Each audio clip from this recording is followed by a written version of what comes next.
Hi అండి, ఇది వేరుశనగపప్పు నువ్వుల పల్లీల చిక్కీ అండి. చాలా టేస్టీగా ఇంట్లోనే ఎలా చేసుకోవాలో చూద్దాం. సింపుల్ ప్రాసెస్లో చాలా బాగా వస్తుందండి. మన షాప్లో చేసుకునే దానికన్నా కూడా అండ్ హెల్తీగా కూడా ఎంత క్రిస్పీగా ఉన్నాయో చూడండి.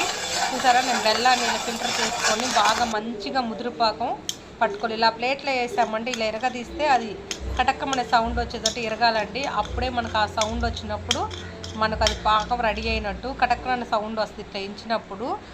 మనకు ఎలా చెప్పాలి, బిస్కెట్ ఇంచితే ఎలాగ ఉంటుందో అలా ఇరగదీస్తే కరెక్ట్గా సౌండ్ వస్తుంది. ఇది ఇప్పుడు మనకు పాకం రెడీ అయిపోయినట్టండి. నేను దీంట్లోకి 1 కప్పు బెల్లానికి 1 కప్పు నువ్వులు వేరుశనగపప్పు కలిపి వేయించుకొని ఇలా పొట్టు తీసుకొని పక్కన పెట్టుకున్నాను, ఆరబెట్టుకొని. ఆరిన తర్వాత ఇవన్నీ పాకంలో వేసేసి కలుపుకోవాలి బాగా. ఇలా ఒకసారి 2 స్పూన్లు నెయ్యి వేసుకొని మంచిగా కలుపుకోండి. ఫుల్ వీడియో కావాలంటే కమెంట్ చేయండి, వీడియో చేసి పెడతాను. లేదంటే దీన్నే చూసుకొని వేసుకొని